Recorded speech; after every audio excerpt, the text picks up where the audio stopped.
முறைகேடுகளும் குளறுபடிகளும் நிறைந்த நீட் தேர்வு முறையினையே நிரந்தரமாக ரத்து செய்ய வேண்டும் என்று நாம் தமிழர் கட்சி தலைமை ஒருங்கிணைப்பாளர் சீமான் வலியுறுத்தியுள்ளார். நீட் தேர்வில் மிகப்பெரிய குளறுபடிகள் நடைபெற்ற நிலையில் கருணை மதிப்பெண்களிலும் பெரும் முறைகேடு நடைபெற்றுள்ளது அதிர்ச்சி அளிப்பதாக அவர் குறிப்பிட்டுள்ளார். தற்போது அறுதி பெரும்பான்மையை பெற முடியாமல் பெரும் பின்னடைவை சந்தித்துள்ள மோடி தலைமையிலான பாஜக அரசு தவறுகளை திருத்திக் கொள்ள முயல வேண்டும் என சீமான் கேட்டுக்கொண்டுள்ளார். ஏழை மாணவர்களின் மருத்துவ கனவை சிதைக்கும் முறைகேடுகள் நிறைந்த நீட் தேர்வு முறையை நிரந்தரமாக ரத்து செய்ய முன்வர வேண்டும் என்று நாம் தமிழர் கட்சி சார்பாக வலியுறுத்துவதாக சீமான் தெரிவித்துள்ளார். விடுதலை சிறுத்தைகள் கட்சி நெருப்பாற்றில் அல்லாமல் நெருப்பு ஆழியில் நீந்தி சட்டப்பூர்வ அங்கீகாரம் பெற்றுள்ளதாக திருமாவளவன் தெரிவித்துள்ளார்.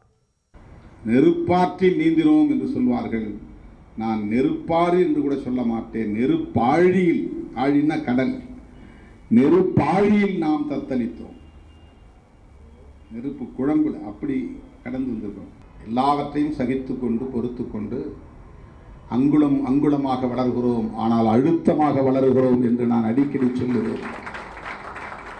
அப்படி ஒரு அடக்குமுறைகளை ஒடுக்குமுறைகளை நாம் சந்தித்து ஒரு நெடும் பயணத்தை கடும் நெருக்கடிகளுக்கு இடையிலே மேற்கொண்டு இன்றைக்கு விடுதலை சிறுத்தைகள் கட்சி சமூக அங்கீகாரத்தை கடந்து அரசியல் அங்கீகாரத்தை தொட்டு இன்றைக்கு சட்டப்பூர்வமான அங்கீகாரத்தை வென்றெடுத்திருக்கிறது. இனிமேல்தான் 1000 மடங்கு வேகம் தேவைப்படும். இனிமேல்தான் திட்டமிட்ட செயல் நடவடிக்கைகள் தேவைப்படும். இனிமேல்தான் நான் அந்த அறிக்கையில் சொல்லியிருப்பேன், ஒரு கரை காணும் நிலையை எட்டியிருக்கிறோம். கரை சேர்ந்து விட்டோம் நான் எழுதலை.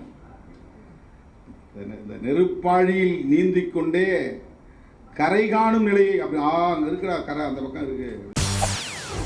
செய்திகளை உடனுக்குடன் தெரிந்து கொள்ள உடனே சப்ஸ்கிரைப் பண்ணுங்க.